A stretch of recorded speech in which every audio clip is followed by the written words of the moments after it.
શું થાય જ્યારે પ્રેમ કહાનીમાં સરહદ વિલન બને? શું થયું જ્યારે ગુજરાતના તરુણને થયો બાંગ્લાદેશી યુવતી સાથે પ્રેમ? જાણો તરુણ અને કાજલની અધૂરી પ્રેમ કહાની. નમસ્કાર દર્શક મિત્રો, @ગુજરાતમાં આપનું સ્વાગત છે. દર્શક મિત્રો, પ્રેમ વિશે એવું હંમેશા કહેવામાં આવે છે કે તેને કોઈ ભૌગોલિક સીમાઓ, ધર્મ, જાતિ કે કોઈ પણ બંધનોને જોતો નથી. બે હૃદય જ્યારે એકબીજાની નજીક આવી જાય છે ત્યારે દુનિયાના તમામ કાયદાઓ અને નકશાઓની લીટીઓ નાની પડી જતી હોય છે. પરંતુ જ્યારે આ જ ભૌગોલિક નકશાઓની સરહદો વાસ્તવિક જીવનમાં કાયદાનું રૂપ ધારણ કરીને સામે આવી જાય ત્યારે હસતો રમતો સંસાર એક જ ઝાટકે વેરવિખેર થઈ જતો હોય છે.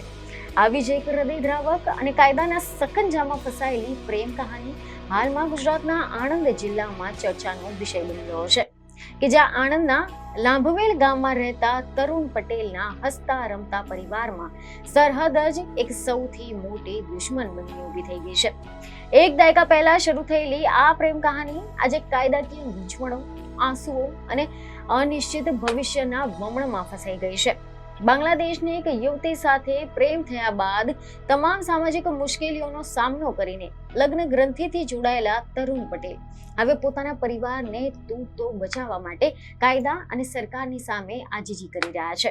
જે સંસાર છેલ્લા 10 વર્ષથી અત્યંત સુખદ રૂપમાં શાંતિથી ચાલી રહ્યો હતો, ત્યાં ગુજરાત પોલીસના એક વિશેષ ઓપરેશન ડેલ્ટા હન્ટના કારણે એક એવો ભૂકંપ આવી ગયો છે કે જેને આખા પરિવારની ખુશીઓને નજર લગાડી દીધી છે. આજે તરુણના જીવનનું માત્ર એક જ લક્ષ્ય બચ્યું છે કે ગમે તે ભોગે કાયદાની કડક કાર્યવાહીમાંથી પોતાની પત્નીને બચાવી લેવી અને પોતાના 2 માસૂમ બાળકોને તેની માતાનો સંઘાત પાછો આપવાનો.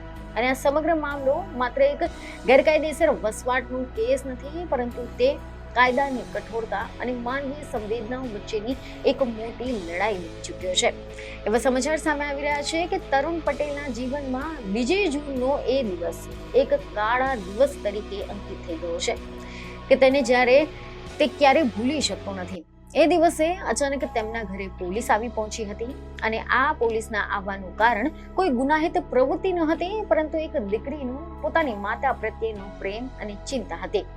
હકીકતમાં તરુણના પત્ની કાજલના માતા બાંગ્લાદેશમાં રહે છે અને એ સમયે બાંગ્લાદેશમાં રાજકીય અને સામાજિક સ્થિતિ અત્યંત ડહોળાઈ ગયેલી હતી. જે તે સમયે કાજલના માતાની તબિયત પણ બગડી હતી અને તેમનું ઓપરેશન થવાના સમાચાર મળ્યા હતા. પિયરથી હજારો કિલોમીટર દૂર ગુજરાતના એક ગામમાં રહેતી કાજલ પોતાની માતાની આવી ગંભીર સ્થિતિ સાંભળીને વ્યાકુળ થઈ ગઈ હતી અને તેણે રડતા રડતા પોતાના પતિ તરુણને વિનંતી કરી હતી કે ગમે તેમ કરીને તેને તેની માતા સાથે વાત કરાવી આપે. અને તરુણે માનવતા અને પત્નીની લાગણીને માન આપીને પોતાના જ મોબાઈલ પરથી ઇન્ટરનેશનલ સબસ્ક્રાઇબર ડાયલ એટલે કે ISD કોલ દ્વારા બાંગ્લાદેશમાં કાજલની માતા સાથે વાત કરાવી આપી હતી. અને આ વાતચીત દરમિયાન કાજલે માત્ર પોતાની માતાના ખબર અંતર પૂછ્યા હતા અને તેમની તબિયત વિશે પૂછપરછ કરી હતી. પરંતુ આંતરરાષ્ટ્રીય સુરક્ષાના ભાગરૂપે ગુજરાત પોલીસ દ્વારા ઇન્ટરનેશનલ કોલ્સ રાખવામાં આવતી જે વોચ છે, આના કારણે આ કોલ ટ્રેસ થઈ ગયો હતો. અને 2 જૂને જ્યારે પોલીસ તરુણના ઘરે પહોંચી હતી ત્યારે તેમને તરુણના મોબાઈલમાં કાજલ મમ્મીના નામે સેવ થયેલો નંબર જોયો અને સવાલનો મારો ચલાવ્યો હતો કે આ નંબર કોનો છે અને તમારા પત્ની ક્યાંના વતની છે. તરુણે પણ કોઈ પણ બાબત છુપાવ્યા વગર સાચું કહી દીધું કે તેમના પત્ની મૂળ બાંગ્લાદેશના છે અને આ કોલ તેમની બીમાર માતાની સ્થિતિ જાણવા માટે કરવામાં આવ્યો હતો. આ સત્ય સામે આવતાની સાથે જ પોલીસે કાજલની અટકાયત કરી લીધી અને બંનેને પોલીસ સ્ટેશન લઈ જવામાં આવ્યા હતા, જ્યાં લાંબી પૂછપરછ બાદ તરુણને જવા દેવામાં આવ્યો. પરંતુ કાજલ પાસે ભારતમાં રહેવા માટે કોઈ કાયદેસરના દસ્તાવેજો કે પાસપોર્ટ ન હોવાથી તેને કસ્ટડીમાં રાખી લેવામાં આવી હતી અને તેના પર કાયદાકીય કાર્યવાહી શરૂ કરવામાં આવી. તમે જણાવી દઈએ કે આ પ્રેમ કહાનીની શરૂઆત વર્ષ 2012માં થઈ હતી, જ્યારે સોશિયલ મીડિયા પ્લેટફોર્મ ફેસબુક પર આણંદના તરુણ પટેલ અને બાંગ્લાદેશના ગોપાલપુર ગામમાં રહેતી કાજુલી નામની યુવતીનો સંપર્ક થયો હતો. શરૂઆતમાં સામાન્ય મિત્રતાથી શરૂ થયેલી આ વાતચીત ધીમે ધીમે ગાઢ પ્રેમમાં પરિવર્તિત થઈ ગઈ બંને એકબીજાની સાથે જીવન વિતાવવાના સપના જોવાનું શરૂ કરી નાખ્યું અને તરુણે કાજોલીને કાયદેસર રીતે પાસપોર્ટ અને વિઝા બનાવી ભારત આવવા માટે કહ્યું હતું, જેથી કરીને તેઓ ધામધૂમથી લગ્ન કરી શકે. પરંતુ કંઈક બીજું જ મંજૂર હતું. બાંગ્લાદેશમાં કાજોલીના પરિવારજનો તેના પર એક સ્થાનિક બાંગ્લાદેશી યુવક સાથે લગ્ન કરવા માટે સતત દબાણ કરી રહ્યા હતા. પોતાની મરજી વિરુદ્ધના લગ્નથી બચવા માટે અને તરુણ પાસે પહોંચવા માટે કાજોલીએ પાસપોર્ટ બનાવવાના હેતુથી એક સ્થાનિક એજન્ટને 12 થી 13,000 રૂપિયા પણ આપ્યા હતા. પરંતુ એ એજન્ટે તેની સાથે છેતરપિંડી કરી લીધી અને પૈસા લઈને ગાયબ થઈ ગયો હતો. આના કારણે તેને પાસપોર્ટ મળી શક્યો નહીં. તો બીજી તરફ પરિવારનું દબાણ એટલું બધું વધી ગયું હતું કે કાજોલી પાસે ઘર છોડવા સિવાય કોઈ બીજો રસ્તો બચ્યો ન હતો અને તે પોતાના પ્રેમ માટે સર્વસ્વ છોડીને બાંગ્લાદેશથી ભાગીને નીકળીને સરહદ પાર કરીને કથિત રીતે ગેરકાયદેસર માર્ગે કોલકાતા પહોંચી ગઈ હતી. કોલકાતાથી ટ્રેન પકડીને તે આણંદ આવી, જ્યાં તરુણે તેને સ્વીકારી લીધી અને બંને પરસ્પર ફૂલહાર પહેરાવીને પ્રભુતામાં પગલાં માંડ્યા હતા. લગ્ન પછી કાજોલીએ પોતાનું નામ બદલીને કાજલ રાખી લીધું અને તે સંપૂર્ણપણે ભારતીય સંસ્કૃતિના રંગમાં રંગાઈ ગઈ. જોકે તરુણ અને કાજલે પ્રેમ લગ્ન તો કરી લીધા અને પોતાના સંસારની પણ શરૂઆત કરી લીધી, પરંતુ કાયદાની દ્રષ્ટિએ આ લગ્નને ક્યારેય પણ સત્તાવાર માન્યતા મળી શકી નહીં. કારણ કે એવી ખબરો સામે આવી છે કે આ અંગે તરુણે એવો દાવો કર્યો છે કે વર્ષ 2014-15 દરમિયાન જ્યારે તેમણે પોતાના લગ્નની નોંધણી એટલે કે મેરેજ રજિસ્ટ્રેશન કરાવવાનો પ્રયત્ન કર્યો ત્યારે કાજલ પાસે પોતાની નાગરિકતા કે પછી ભારતમાં પ્રવેશના કોઈ પણ કાયદેસરના દસ્તાવેજો ન હોવાના કારણે રજિસ્ટ્રેશન થઈ શક્યું નહીં. તરુણનું કહેવું છે કે કાજલ જે કપરા સંજોગોમાં બાંગ્લાદેશથી પોતાનો જીવ બચાવીને અને લગ્નથી બચવા માટે ભાગીને અહીંયા આવી હતી, તેમાં તે કોઈ પણ દસ્તાવેજો પોતાની સાથે લાવી શકી ન હતી. જે સમયે આ દંપતીએ ક્યારેય વિચાર્યું ન હતું કે ભવિષ્યમાં આ એક ભૂલ તેમના આખા પરિવારને વેરવિખેર કરી નાખશે. વધુમાં એક મહત્વની બાબત એ પણ સામે આવી છે કે કાજલ મૂળ બાંગ્લાદેશની મુસ્લિમ યુવતી હતી, પરંતુ તરુણ સાથે લગ્ન કર્યા પછી તેને સ્વેચ્છાએ હિન્દુ ધર્મ અપનાવી લીધો હતો અને તે ઘરમાં એક આદર્શ વહુ પત્ની તરીકે રહેતી હતી. તરુણને હવે એ વાતનો મોટો ડર સતાવી રહ્યો હતો કે જો કાજલને ભારતમાંથી દેશ નિકાલ કરી દેવામાં આવશે અને ફરી બાંગ્લાદેશ મોકલી દેવામાં આવશે તો પછી ત્યાં તેના ધર્મ પરિવર્તન અને ઘર છોડીને ભાગી જવાના કારણે તેના પોતાના જ માતા પિતા કે સમાજ તેને ક્યારેય સ્વીકારશે નહીં અને ત્યાં તેના જીવ પણ જોખમમાં મુકાઈ જશે.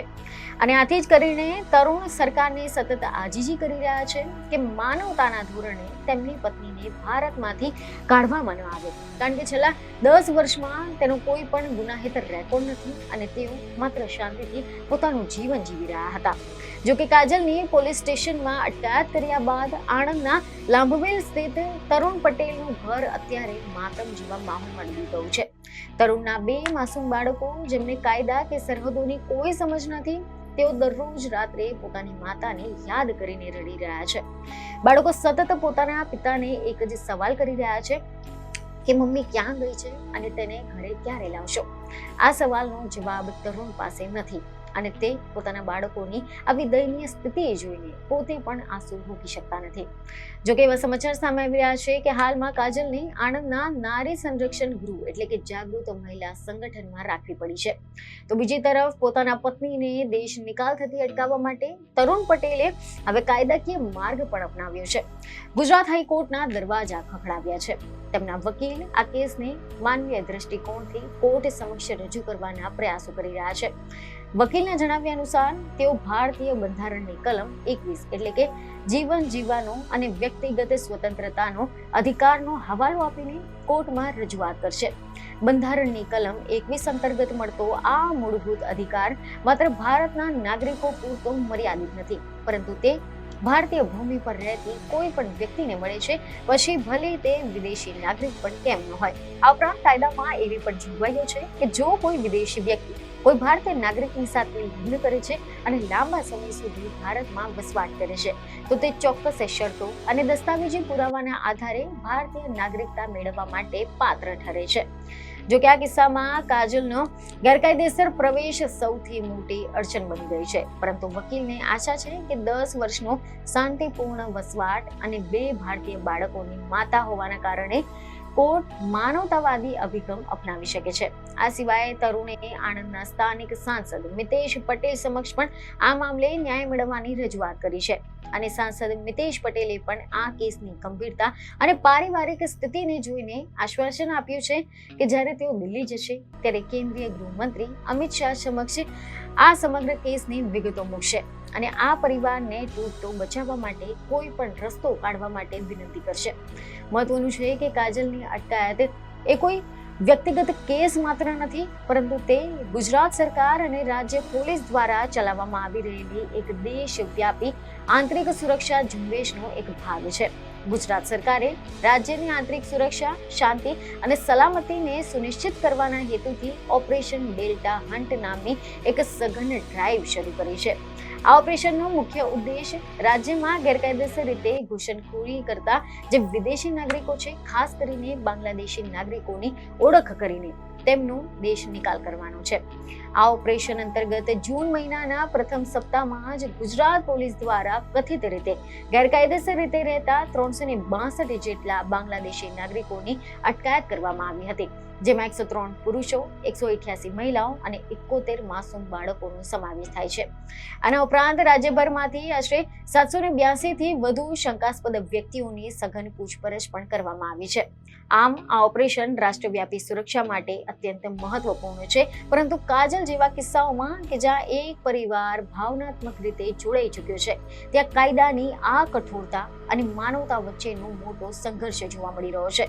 હવે જોવાનું એ રહેશે કે માનવતા જીતે છે કે પછી કાયદાની લક્ષ્મણ રેખાઓ આ પરિવાર જુદો કરી રહી છે.